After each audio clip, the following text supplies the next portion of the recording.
Evangelho segundo João, capítulo de número 18, versículo de número 10 e de número 11.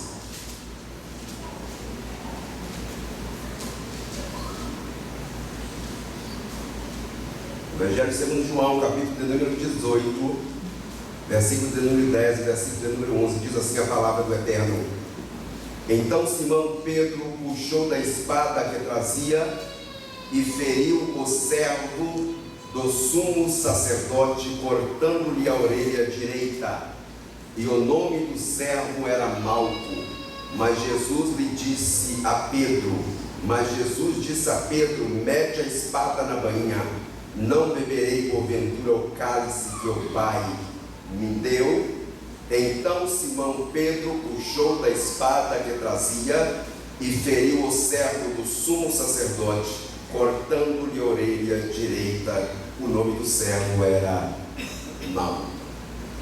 Eu queria falar nesta noite de um Deus que restaura sonhos. Um Deus que restaura sonhos. Não sei como estão os seus sonhos, seus projetos, se você já desistiu deles. Mas existe um Deus e Ele está aqui nesta noite que restaura sonhos.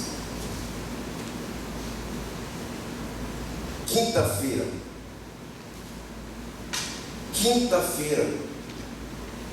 a quinta-feira que antecede a crucificação. Jesus já tinha ceado com seus discípulos. Judas já havia tomado o bocado da mão de Jesus. Satanás já havia entrado nele e ele já tinha ido diante do sacerdote para vender Jesus.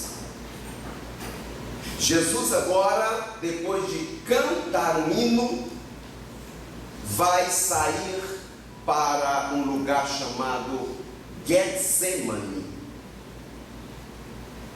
O capítulo 14 de Marcos, e versículo de número 26, vai dizer que, tendo cantado um hino, saiu para um jardim que ficava no vale de Cedron. O nome desse jardim, Getsemane, significado prensa ou lagar de azeite. Mas a pergunta é: Jesus sabe que nesse jardim ele vai ser preso, e mesmo assim ele está cantando um hino.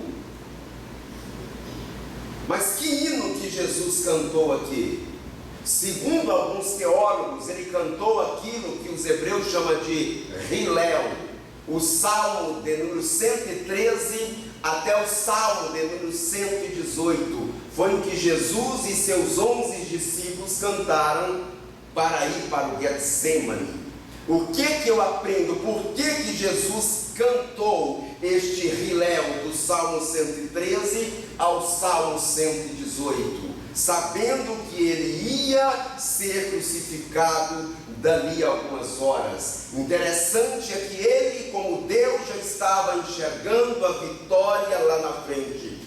Ele, como Deus, já estava enxergando que ele teria um nome acima de todos os nomes. Bem verdade é que quando Deus dá o sonho a José, Deus não deu a trajetória para José. Deus não falou com José que teria um poço. Deus não falou com José que teria um mercado de barganha. Deus não falou com José que teria um calabouço. Deus não falou com José que teria alguém que ia incriminá-lo por assédio sexual. Deus estava mostrando para José: você vai passar por tudo isso, mas lá na frente tem um trono te esperando. Lá na frente tem um título de governador te esperando. Quando Jesus está cantando este hino, ele está ensinando para mim e para você: não importa a trajetória, mas o final é vitória lá na frente.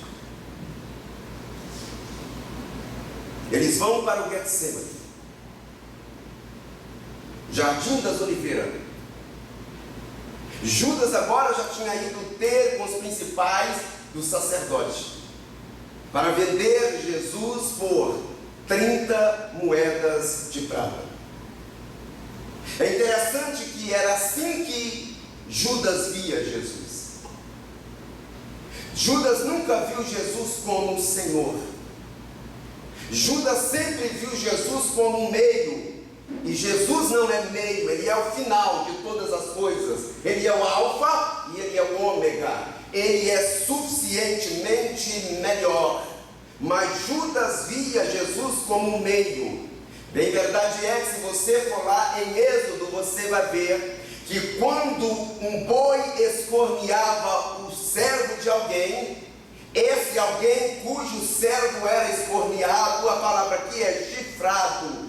Quando alguém tinha um servo e por uma causalidade aquele servo encontrasse com um boi no caminho e aquele boi escorneasse e o ferisse, o machucasse ou até o matasse, o dono daquele boi teria que pagar por aquele servo 30 moedas de prata, seu dono. Era isso que Judas via em Jesus, alguém que só valia 30 moedas de prata e nada mais. A pergunta é: como você tem visto Jesus? Você tem visto Jesus como meio, ou você tem visto Jesus como final de tudo? Porque às vezes a gente vem para a presença de Deus para usar Jesus como meio, para resolver o meu problema conjugal, para abrir uma porta de emprego para mim, para solucionar uma enfermidade que a medicina está impotente diante dela. Mas Jesus não é step, Jesus não é sobressalente. Jesus é excelente, Ele é acima de todas as coisas. Que era assim que Judas via Jesus. E a Bíblia vai dizer que eles entram agora no Getsemane. Ele está com 11 discípulos. Ele vai escolher, desses 11, ele vai escolher 3 mais chegados. Com esses 3 mais chegados, ele vai adentrar um pouco mais ao Getsemane. Só que quando chega lá na frente, ele vai deixar esses 3 em certo lugar. E ele vai adiantar um pouco mais, diz a Bíblia. O que eu aprendo com isso? É que tem vezes o Getsemane que você tem que passar. Você pode ter um Pedro, você pode ter um João, você pode ter um Tiago, mas o Getsemane é seu e só você sozinho passará por esse Getsemane. Você pode ter amigos, você pode ter amigas, você pode ter confidentes, você pode ter pessoas de confiança, mas vai ter um dia na tua vida que o Getsemane será só você e Deus, assim como foi com Jesus. Ele estava ali com 11, ele deixou alguns para trás, ele agora escolhe os 3 mais chegados, mas quando chega mais adiante, ele deixa aqueles 3 mais chegados, porque ele sabe que eles não estão prontos para ouvir o que ele vai conversar com o Pai. Ei, tem amigo, tem amiga que não está pronto para ouvir você desabafar o que está dentro da tua alma. Tem amigo e tem amiga que não está pronto para ouvir o que está passando dentro do seu coração. Tem amigo e tem amiga que não está pronto para ouvir o que você tem para desabafar ao ouvido dele, ao ouvido dela. Então, eles não vão suportar, ou talvez vão escandalizar quando você começar a falar dos seus dilemas, dos seus problemas. Saiba de uma coisa: vai ter dia que o Getsemane é somente seu e de mais ninguém. Jesus sabia que o Getsemane era somente dele. Não era de Pedro, não era de João, não era de Tiago, não era de Bartolomeu, não era de Simão, não era de Tiago menor. Era dele. Então ele adentra ao Getsemane. E a agonia é tão grande. A agonia é tão grande que ele vai passar agora por um processo, por um fenômeno que a medicina chama de hematidrose. Ele vai suar gotas de sangue.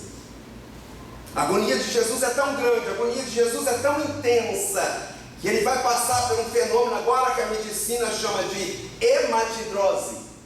E é interessante que a hematidrose, quando ela ataca uma pessoa, esta pessoa pode morrer de um ataque fulminante do coração, ou ela pode morrer de aneurisma cerebral. Mas Jesus não podia morrer de um ataque fulminante do coração, e muito menos de um aneurisma cerebral, porque ele não veio morrer no Getsemane, ele tinha que morrer no Gólgota. Então, para que se cumprisse a palavra de Deus, os seus poros se dilatam, e a Bíblia vai dizer que ele vai suar gotas de sangue.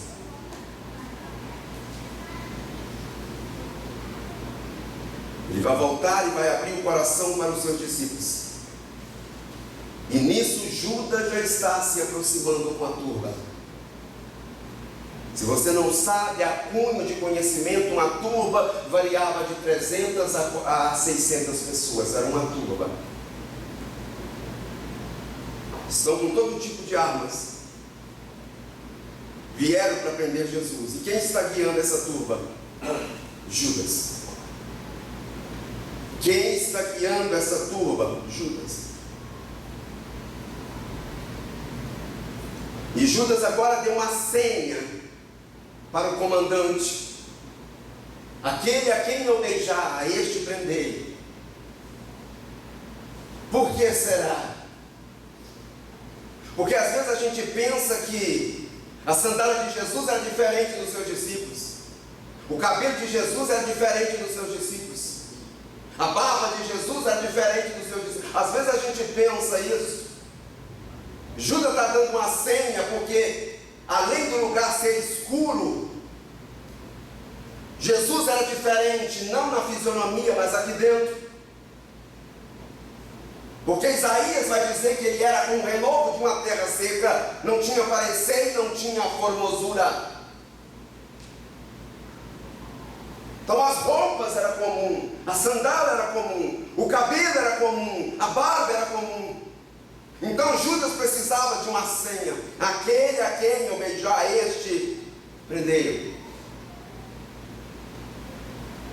Só que no meio desta turba tinha um homem, o nome dele era Malco.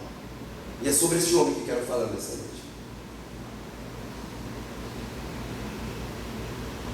A Bíblia vai dizer que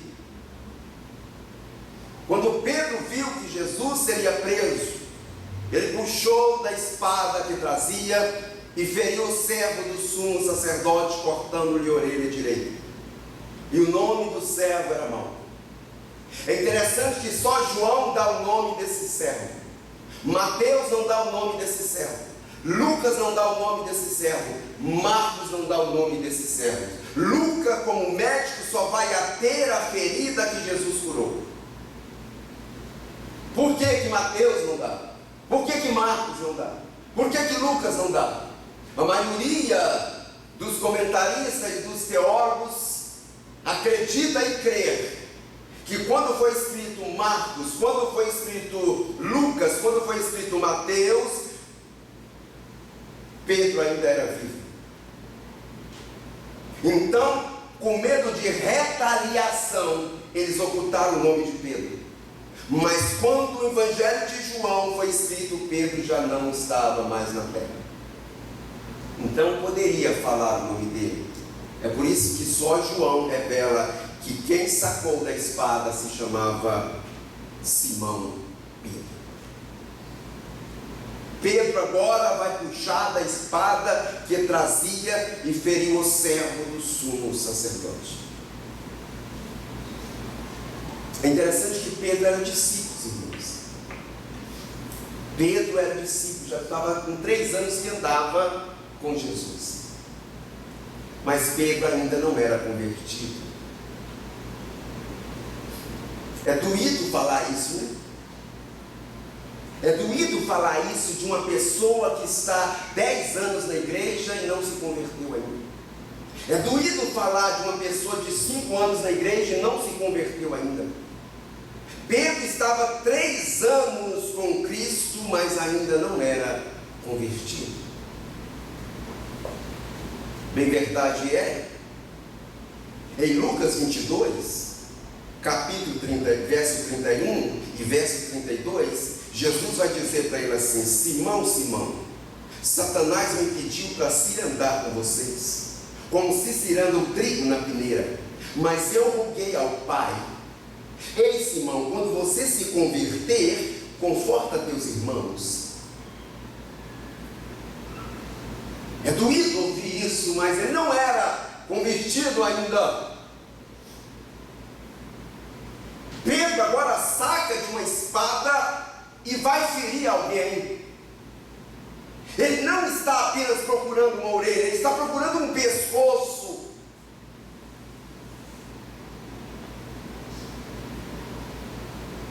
Às vezes nós podemos estar na presença de Deus, na casa de Deus, andando com Deus, comungando com Deus, mas mesmo assim ainda ferir alguém.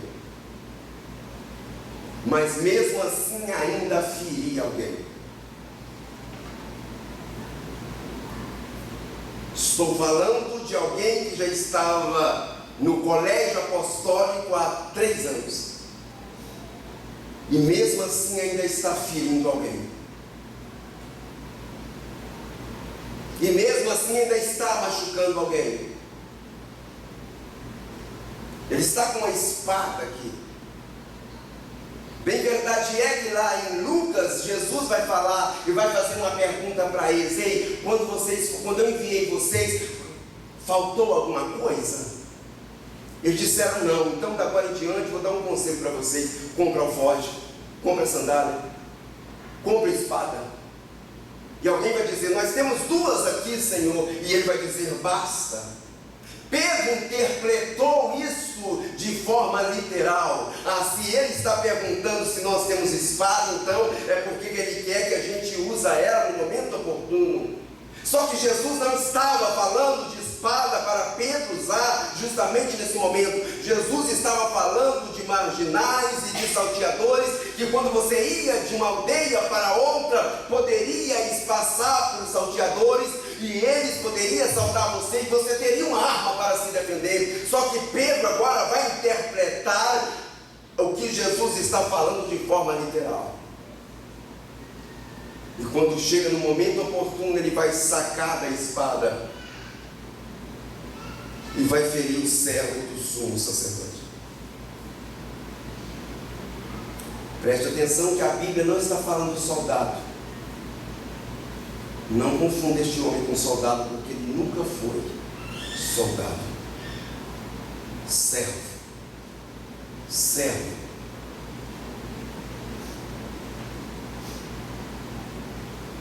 Quem era este homem?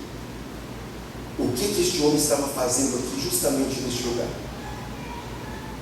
Já viu aquele alguém que pensa que está fazendo a coisa certa, mas no final ele percebe que está fazendo a coisa errada?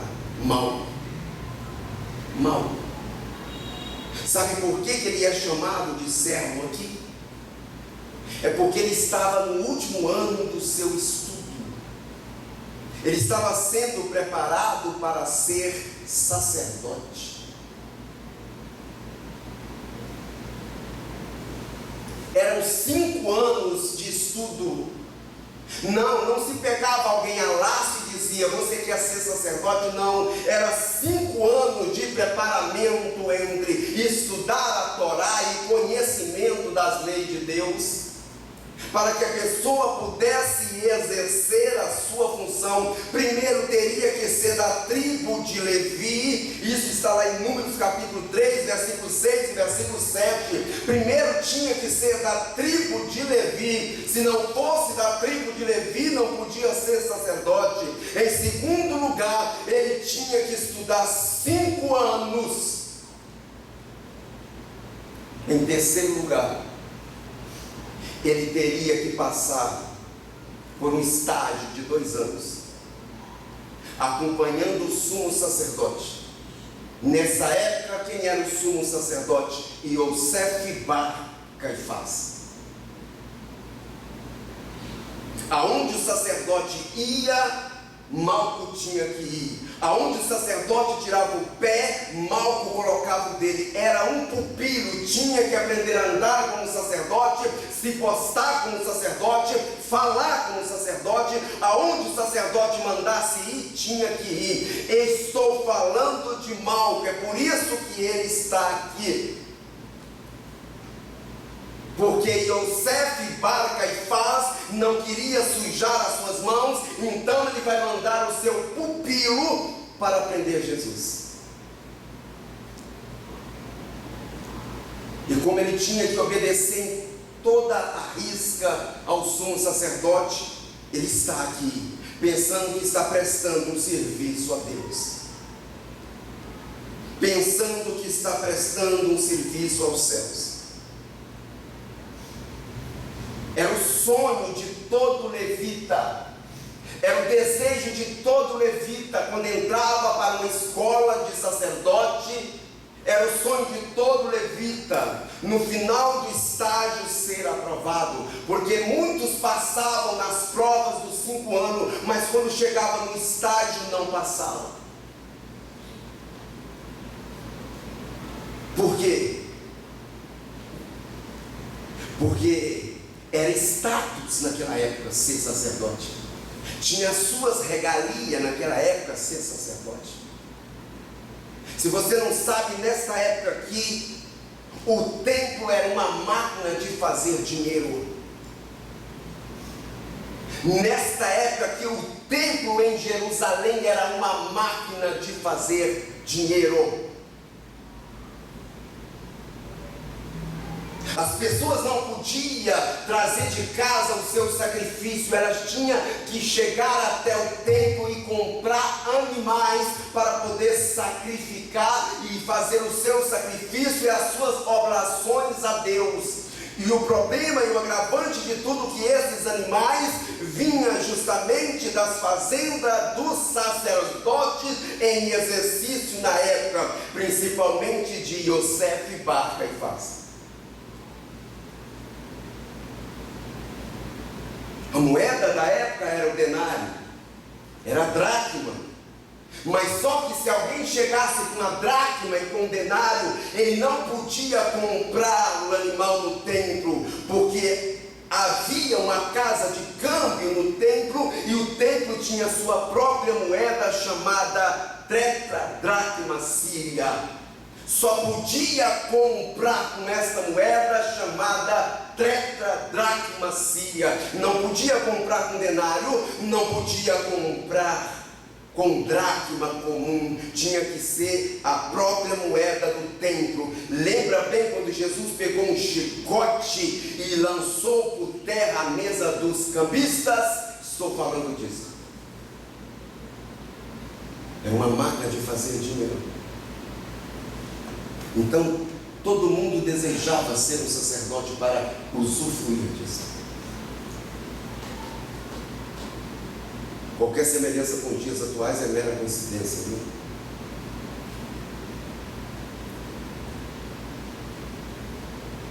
Malco está aqui no seu último ano, diz o historiador, no seu último ano. No seu último ano. Ele está agora pensando que está prestando um trabalho para Deus. Quando ele vai, ele só sente a espada. Era para pegar o pescoço. Não pensa você que Pedro só queria decepar uma orelha, porque não. Pedro era zelote, amado. Pedro era zelote. Ele não queria separar apenas uma orelha. Mas o que veio na hora foi a orelha de mão.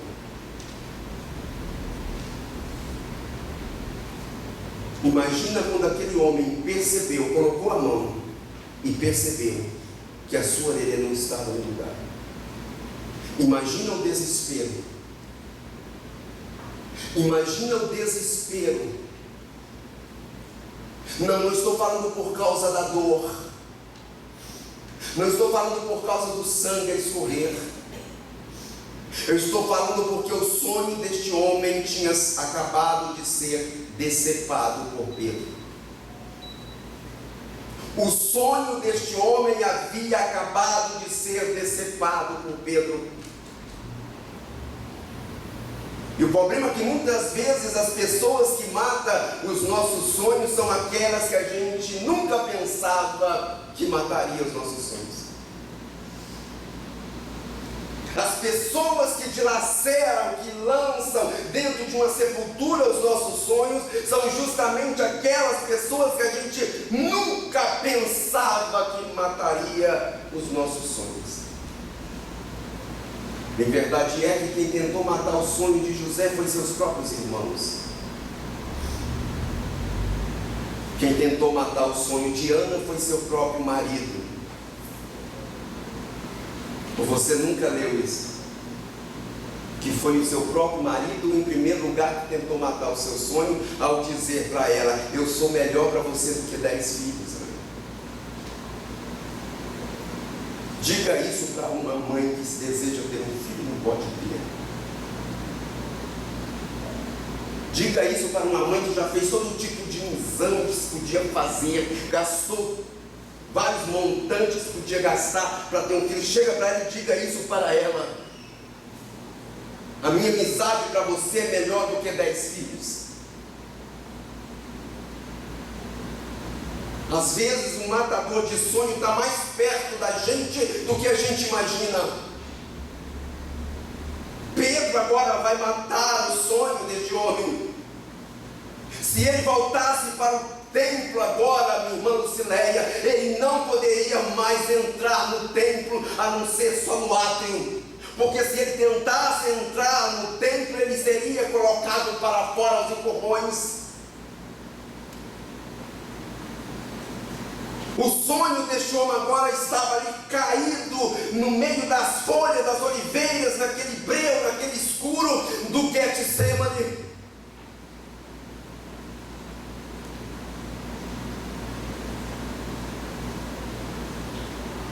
Será que eu não estou pregando nessa noite para alguém que entrou aqui dizendo: acabaram de matar o meu sonho? Eu não vou sonhar mais, porque toda vez que eu sonho, tem alguém que vem e tira as minhas perspectivas. Eu não vou sonhar mais, porque todas as vezes que eu começo a sonhar com alguma coisa, alguém chega e diz: olha, você não tem cultura para isso. Você não tem dinheiro mais para isso. Você não tem idade para isso.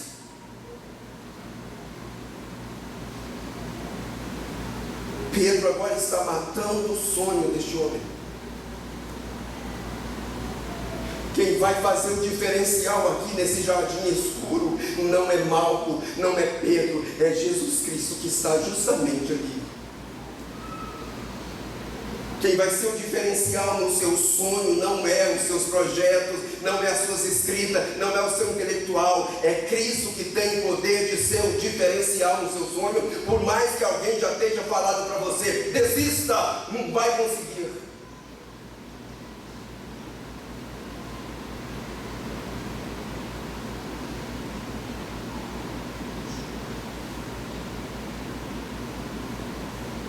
Por que o sonho deste homem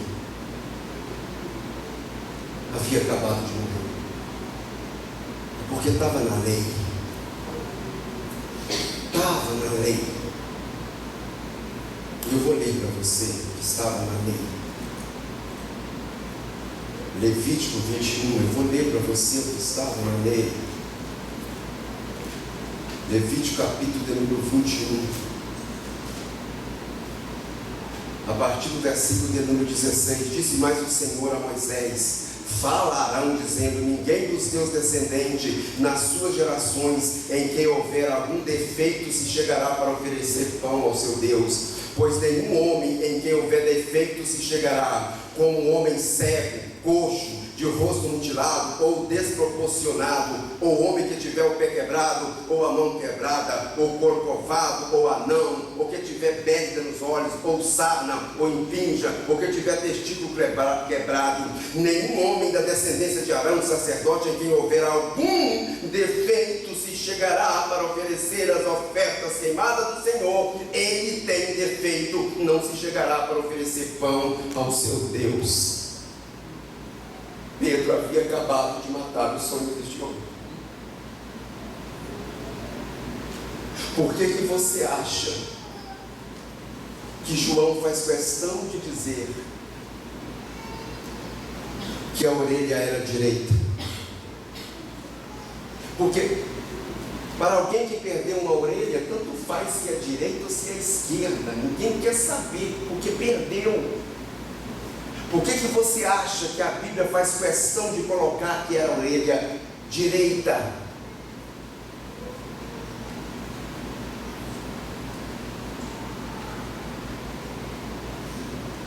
A orelha esquerda podia até ter uma deformidade, mas a direita tinha que ser perfeita. A direita tinha que ser perfeita. Por que tinha que ser perfeita? Levítico 8, versículo 22 e 24.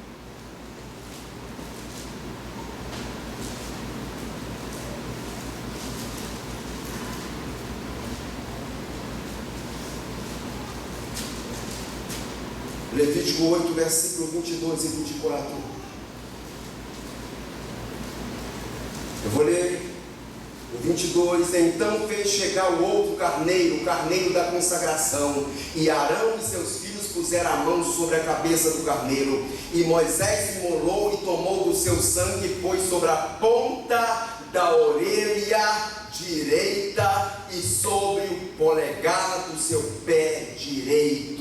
Também fez chegar os filhos de Arão e pôs aquele sangue sobre a ponta da orelha direita deles e sobre o polegar da mão direita. E na hora da consagração do carneiro, para que o sacerdote fosse tomar o ofício, o sumo sacerdote vinha e pegava o sangue do carneiro e passava na ponta da orelha direita daquele que estava sendo inserido no ofício. É por isso que está registrado na sua Bíblia que a orelha era direita. O sonho deste homem de 7 anos está agora no meio das folhas escuras e secas do Getsemane.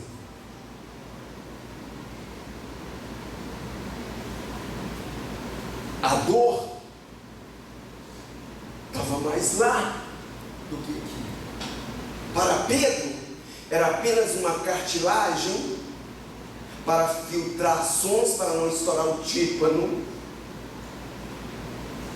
Mas para ele era o sonho dele que estava ali.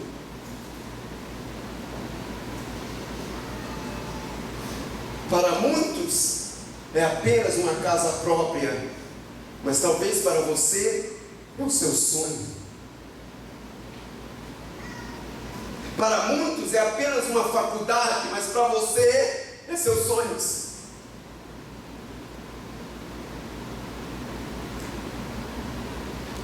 Você está compreendendo que às vezes alguém pode matar os sonhos da gente sem a gente perceber que aquilo ia acontecer naquele momento? Mal está ali pensando que está prestando um serviço a Deus.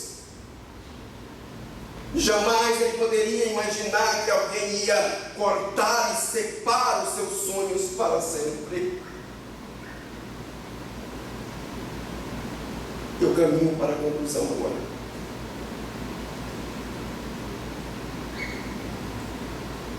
Eu caminho para a conclusão agora.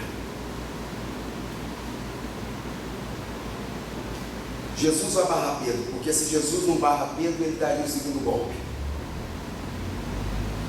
Jesus vai barrar Pedro, porque se ele não barra Pedro, ele daria o segundo golpe. Olha o verso 11, mas Jesus disse a Pedro: mete a espada na manhã. Como que dizendo, eu não preciso da sua ajuda, Pedro. Lá em Lucas ele vai dizer assim: eu poderia rogar ao Pai e ele enviaria aqui 12 legiões de anjos.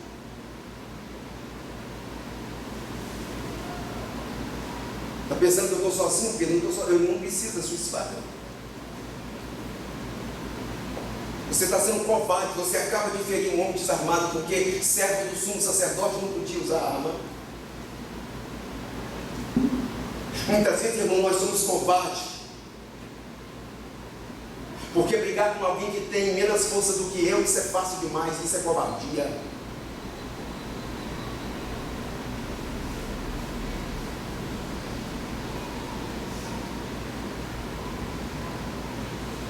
Tentar duelar em palavras com alguém que tem menos argumento do que eu, isso é covardia.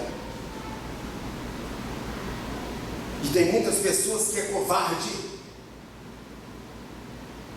Estão na presença de Deus, mas ainda usam uma espada camuflada e a qualquer momento pode pegar ela e matar o sonho de alguém.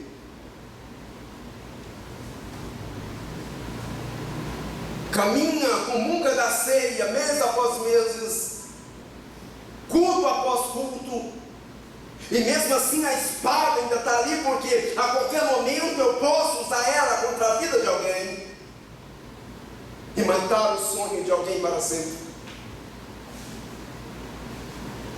Nós vamos lá para Lucas 22.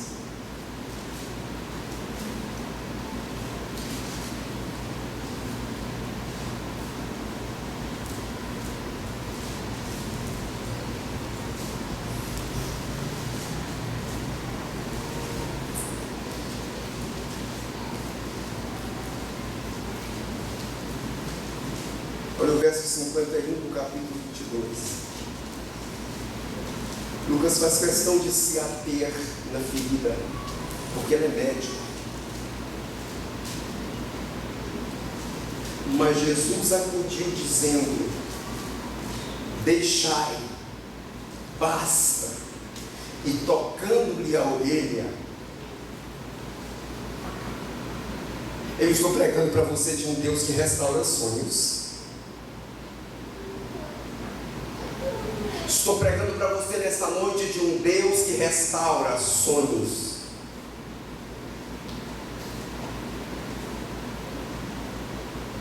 Jesus agora vai restaurar o sonho daquele homem sem ele merecer. Ele está ali para prender Jesus.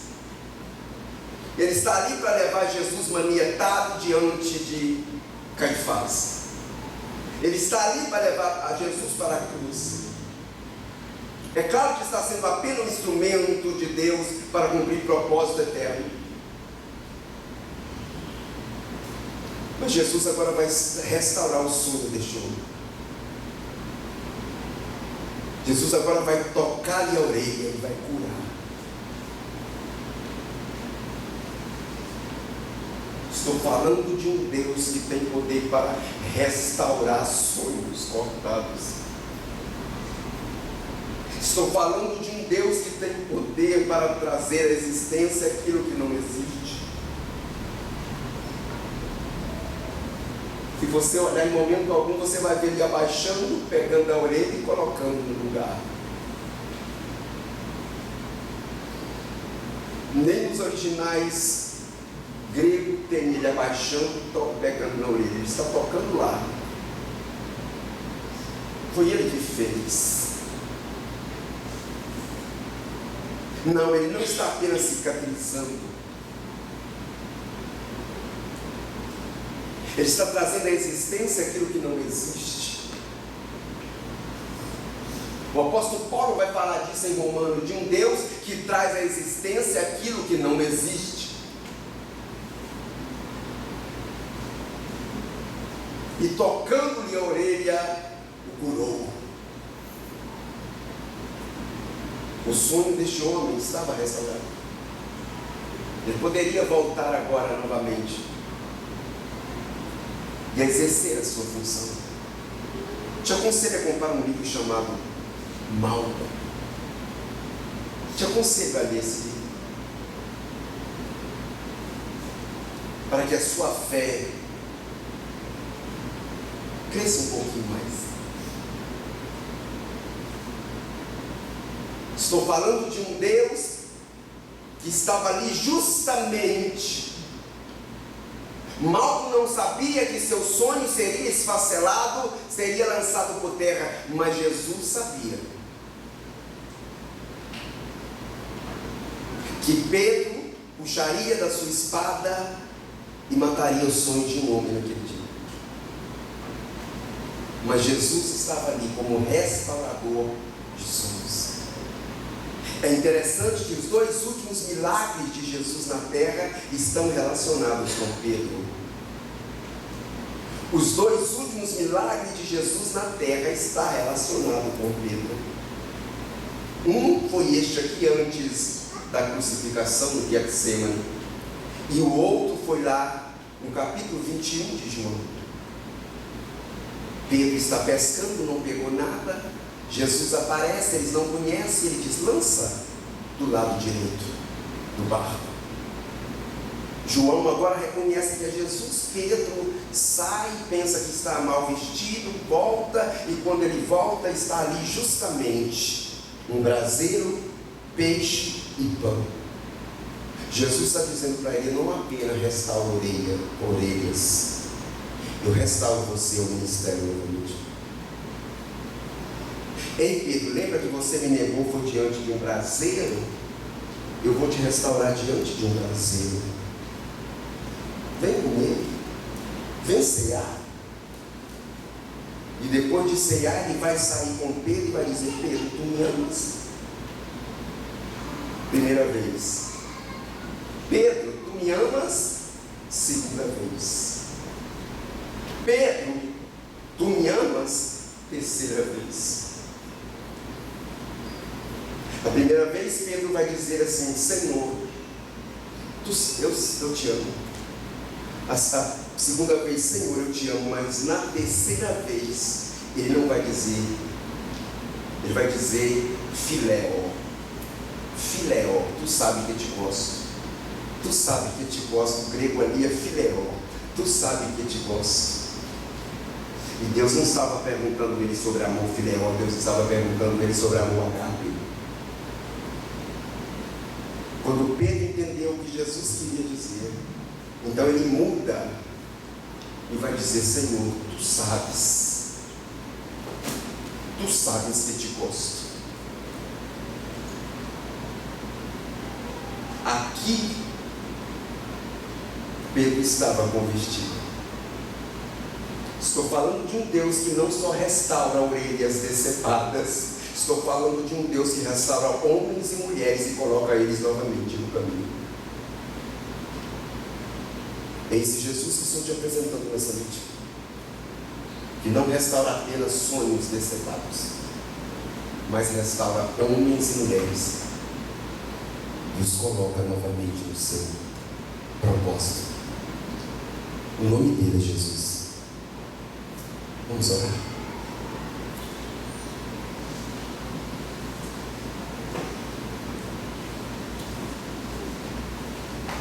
Obrigado, Deus, pela sua palavra.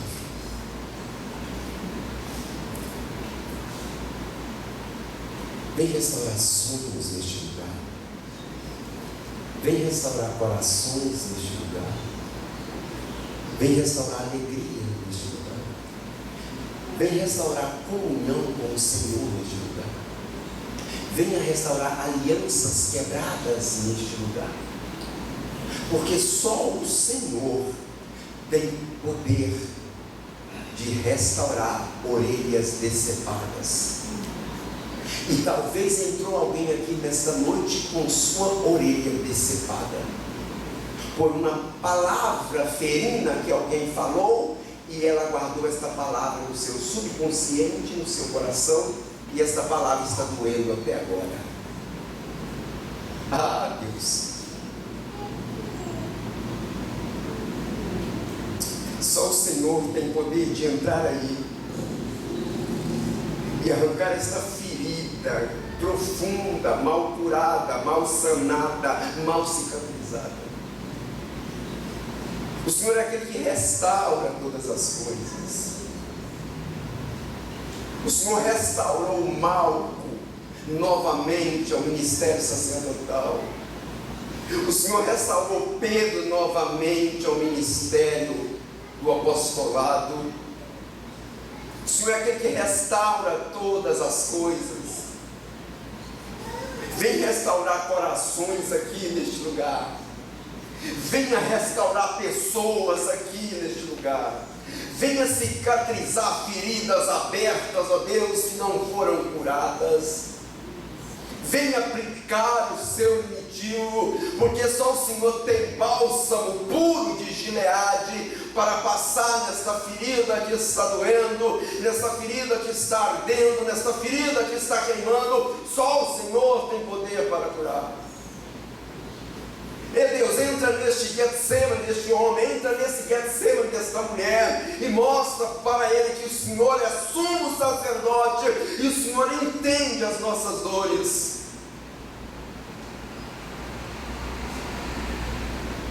Renova em nome de Jesus. Venha nos renovar pelo poder restaurador da tua palavra. Muito obrigado por cada visitante que o Senhor impulsionou para estar aqui. Muito obrigado pela tua palavra, mais uma vez proferida deste altar. Não voltará vazia, porque ela não volta vazia, mas ela será apraz naquilo pela qual ela foi enviada. Deus, que esta palavra venha cair em terra fértil e venha produzir frutos 100, 60, 30, para o louvor do teu nome. É no nome de Cristo Jesus que nós te suplicamos. É nesse nome santo que nós te oramos, desde agora e para sempre, em nome santo de Jesus. Amém. Amém.